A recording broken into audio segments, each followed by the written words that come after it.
اعوذ باللہ من الشیطان الرجیم بسم اللہ الرحمن الرحیم۔ لاکھوں کروڑ درود نبی پاک صلی اللہ علیہ وآلہ وسلم کی ذات مبارک پر۔ ناظرین کرام، PLD 2023 131 2023 PLD 131 بیناولنٹ fund, service benefits اور نیشنل سیونگ سرٹیفکیٹس کے وراثت میں شمار ہونے یا نہ ہونے کے حوالے سے ہائی کورٹ کا فیصلہ۔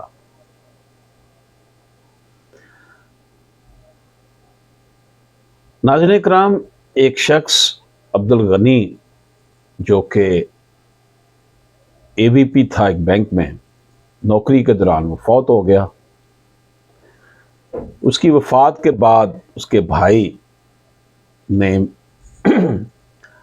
عبدالغنی کے چھوڑے ہوئے سروس بینیفٹس اور نیشنل سیونگ سرٹیفکیٹ کے حصول کے لیے سول کورٹ سے میں دعویٰ دائر کیا اور عدالت سے یہ استدعا کی کہ عدالت یہ قرار دے کہ میت کے چھوڑے ہوئے ترکے یعنی مال میں میت کی بیوہ کے ساتھ ساتھ وہ بھی میت کا بھائی ہونے کی حیثیت سے شرعی طور پر حقدار ہے۔ عبدالغنی کا جو بھائی جس نے یہ دعویٰ کیا، پٹیشن دائر کی، واحد بخش اس کا نام ہے۔ واحد بخش کی اس درخواست کا جواب جو میت تھی اس کی بیوہ نے دیا کہ صرف وہ ہی میت کے چھوڑے ترکے کی حقدار ہے، کیونکہ بینک کے رولز کے مطابق بھائی خاندان کی تعریف سے باہر ہے۔ چونکہ سروس بینیفٹس کا شمار ترکے میں نہیں ہوتا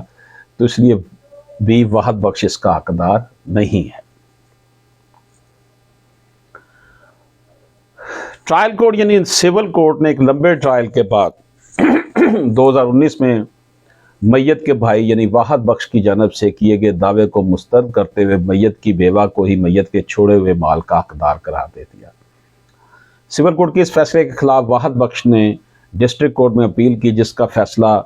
یہ ہے کہ سروس رولز کی روشنی میں بیناولنٹ فنڈ ترکے میں شمار ہوتے ہیں، جبکہ نیشنل سیونگ سرٹیفکیٹ میں بھی واحد بخش جو کہ میت کی جانب سے نامزد ہوا تھا، تو اس لیے ڈسٹرکٹ کورٹ نے یہ فیصلہ دیا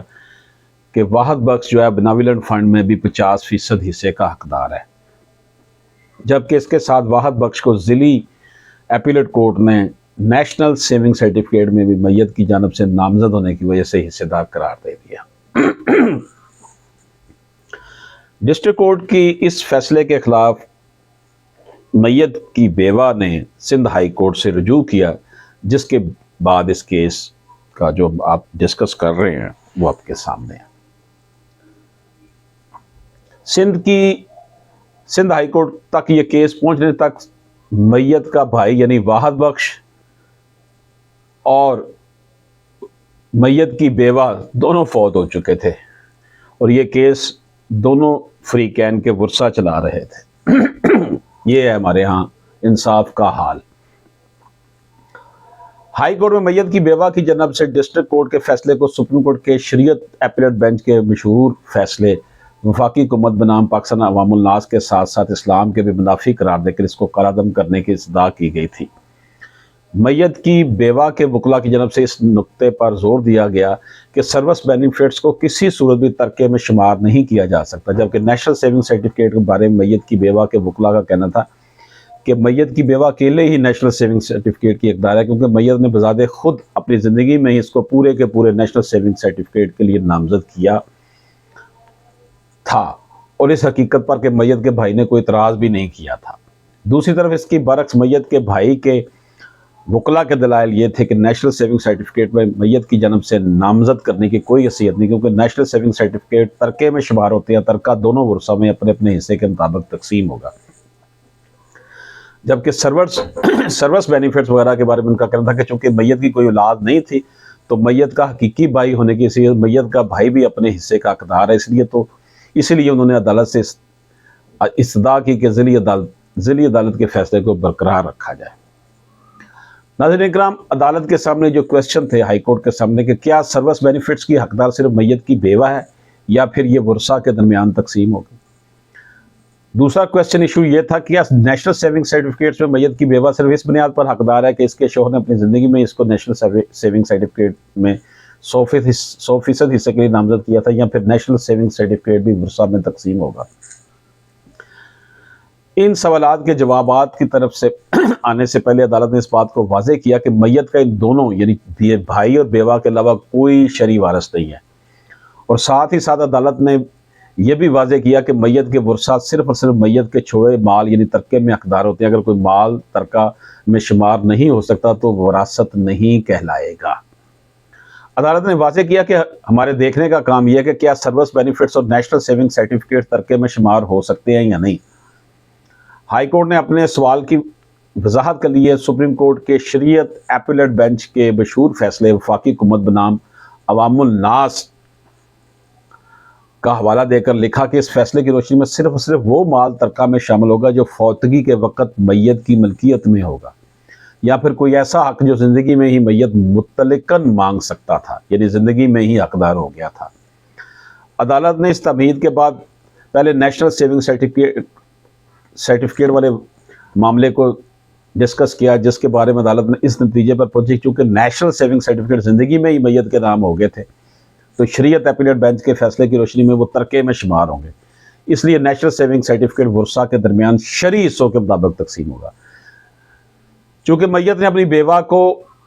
اپنی زندگی میں نیشنل سیونگ سرٹیفکیٹ میں 100% حصے کے لیے نامزد کیا تھا تو عدالت نے اس حوالے سے پوزیشن واضح کی کہ جو مال ترکہ شمار ہوگا تو اس میں میت کی جانب سے نامزدگی کی کوئی وقت یا اہمیت نہیں ہے، بلکہ نامزد کردہ شخص صرف ٹرسٹی شمار ہو سکتا ہے لیکن وہ مالک شمار نہیں ہو سکتا۔ گویا کہ یہ نیشنل سیونگ سرٹیفکیٹ پھر وراثت بن گئے۔ نیشنل سیونگ سرٹیفکیٹ کا معاملہ حل کرنے کے بعد عدالت نے سروس بینیفٹس والے معاملے کو دیکھا اور اپنے سامنے دوبارہ وہی سوال رکھا کہ کیا بینیولنٹ فنڈ سروس بینیفٹس ترکے میں شمار ہوں گے یا نہیں۔ تو عدالت نے اس کو شریعت ایپیلیٹ بینچ کے فیصلے کی روشنی میں یہ قرار دیا کہ سروس بینیفٹ چاہے وہ گرانٹ، ڈونیشن، کمپنسیشن وغیرہ جو ہیں وہ ترکے میں شمار نہیں ہو سکتے، اس لیے عدالت عالیہ نے اس حد تک میت کے بھائی کے دعوے کو مسترد کر دیا اور یہ قرار دیا چونکہ بینک رولز کے تحت یہ بینیفٹ صرف خاندان کو ہی دستیاب ہوں گے اور رولز کے مطابق خاندان سے مراد بیوی، شوہر اور بچے شامل ہیں، تو اس لیے سروس بینیفٹس کی حقدار صرف اور صرف بیوہ ہے۔ تو اس حد تک عدالت نے ذیلی عدالت کے فیصلے کو قرآن قرار دے دیا۔ ناظرین کرام، اس انتہائی اہم فیصلے میں یہ کہا گیا کہ میت کے ورثہ صرف اور صرف میت کے چھوڑے ہوئے مال یعنی ترکے میں حقدار ہوتے ہیں، اور اگر کوئی مال ترکہ میں شمار نہیں ہو سکتا تو وراثت نہیں کہلائے گا، اور جو مال ترکہ شمار ہوگا تو اس میں میت کی جانب نامزدگی کی کوئی خاص وقت یا حیثیت نہیں ہوگی، بلکہ وہ شرعی حصوں کے مطابق تقسیم ہوگا۔ نیشنل سیونگ سرٹیفکیٹ زندگی میں ہی نام ہونے کی وجہ سے ترکہ شمار ہوں گے، جبکہ سروس بینیفٹ چاہے وہ گرانٹ، ڈونیشن، کنسیشن یا کمپنسیشن وغیرہ ترکے میں شمار نہیں ہو سکتے، اس لیے وہ ورثہ میں تقسیم ہونے کے بجائے رولز کے مطابق خاندان یعنی بیوی بچوں میں ہی تقسیم ہوں گے۔ اجازت دیجیے، اللہ حافظ۔